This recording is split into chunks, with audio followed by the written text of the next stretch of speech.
This video falls under fair use. Fair use allows commentary, criticism, and reactions. What's up, back with another one. So I'm going to show you a clip of NBA legends calling LeBron James the chosen one. Check it out. First time I seen LeBron play.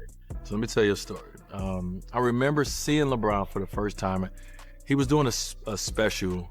Let's say it was on a network, and in this special, he was a junior, and it was like coming out this junior season. He had this little nappy fro and baby face, squeaky voice, and I remember listening to the interview and hearing him say like if he can challenge the rule to enter the NBA after junior, like he would. And I remember thinking, this cocky little, what? He could leave high school after junior and go play in the NBA? And then he had the game on ESPN with Dick Vitale, just that whole, the first high school game that we seen. And I tuned in like everybody else to just see what this guy was all about. 3 minutes in watching him play, I was like, oh, okay, this dude, he good. Like he's on another level. He was a star. Like to have that moment, to be able to perform like that when this moment was so big and he made it look so easy, you knew he was a star. Even though his hype was like never seen before in the NBA. And I'm a pro, I'm in the league, I've been to college, whatever. We hear about LeBron. We saw him play a couple times in high school and he looks terrific against the high school competition. So you're like, oh, he's gonna be able to play and compete. We get him on campus to get him to practice. He got the ball. He drives down the baseline and he jumps over Milt Palacio. Like leaped over him, spread his legs, laid the ball in, and I'd never seen that before in person. Now, I heard stories about MJ, I heard stories about Dr. J, but I'm witnessing an 18-year-old kid jump over a 6'5" point guard and lay the ball in, and he took off from outside the paint. And then on top of that, right away we knew that he was our best player. He passed the ball, he got by people, he wanted to draw on the defense and kick it. He made the game so much easier and so much fun to play with. Right away, we knew he was our best player. I remember the first run. I went down there, and when I went there, they give me the guys, you go in the gym, they give me the little side guys, and they keep their little crew. Right. They high school team, they went to state 4 years in a row, won 3 of them. Like, they really know how to play with each other and play. So, I get the rest of the guys, they play on my team, I'm going LeBron. I'm going at him. He ain't really stopping me or nothing like that, but it was something about him, just the way he played, the way they played, and how he orchestrated. And then it was like the last game we was playing, and he was at the top of the key, and he tried to pull me back. And I got all up on it, I'm on it. He shot the 3. I passed him. I put my hand on the ball. He adjusted. Cash. And it went in for game. I said, yeah. He one of them. So you knew he was different as soon as that happened? Yeah, when that Pacific play, because my homeboy was there. Because I used to call my homeboys back home. It's like, man, this dude named LeBron James. He probably the best high school player I ever seen. No, he ain't, G.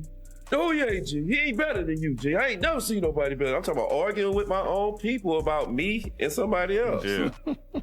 I'm like, nah, this dude is throwing it between his legs, dunking that motherfucker. He doing everything. First time playing against him in the actual game, he was so much bigger and stronger than everybody at that position. And me and Tayshawn was sitting on the bench because, at that time he was a pass-first type of guy. He still is a pass-first type of guy.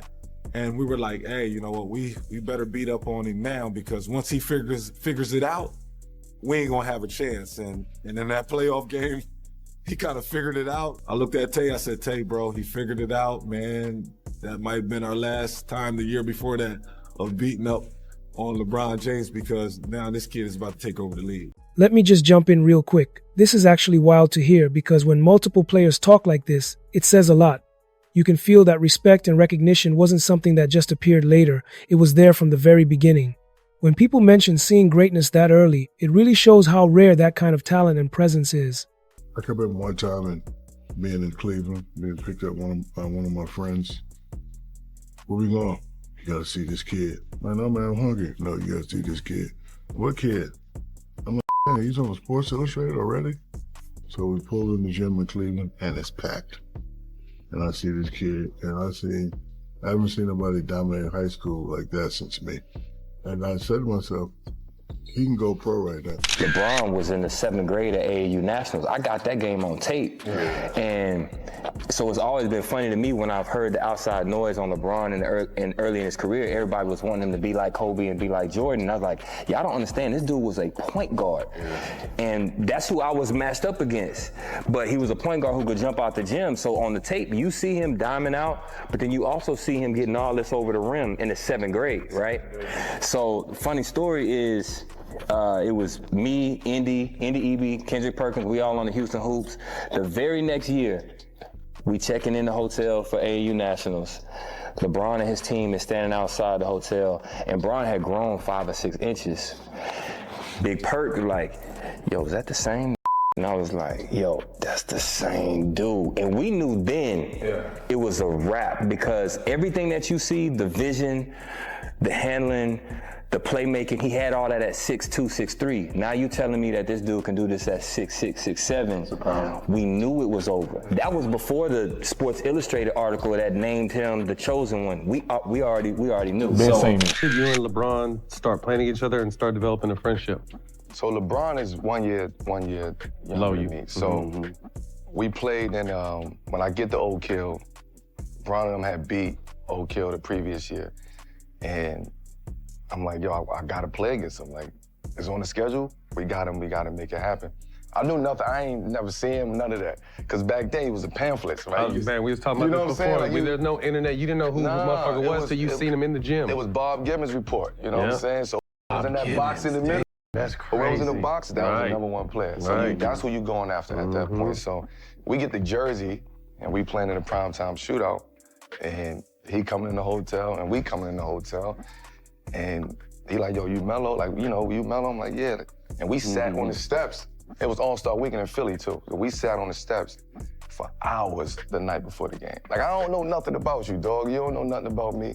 And we sat there for hours just kicking and just talking, man. And we clicked from that moment, you know what I'm saying? We just felt like we had similar backgrounds, you know what I'm saying? You single parent home, broken family, growing up in the hood, you know, that was a similar story. What's up? So, what are my thoughts about this? Here's the thing. When you hear stories like this about LeBron James, it really adds another layer to the whole greatest of all time conversation. It is not just about stats, championships, or longevity, even though those things obviously matter a lot. It is also about the impact and the way people recognize something special before everything was fully proven on the biggest stage. When multiple players talk about seeing him in high school and already feeling like he was different, that says something you cannot really measure. Some people will always lean toward other legends depending on what they value, like skill, dominance, or influence on the game, and that is completely fair. But moments like this help explain why so many people put LeBron in that top spot. It is the combination of early expectations, actually living up to them, and then maintaining that level for such a long time. Okay, so drop a comment, smash that like button, and make sure you subscribe for more videos like this, and I'll see you in the next video.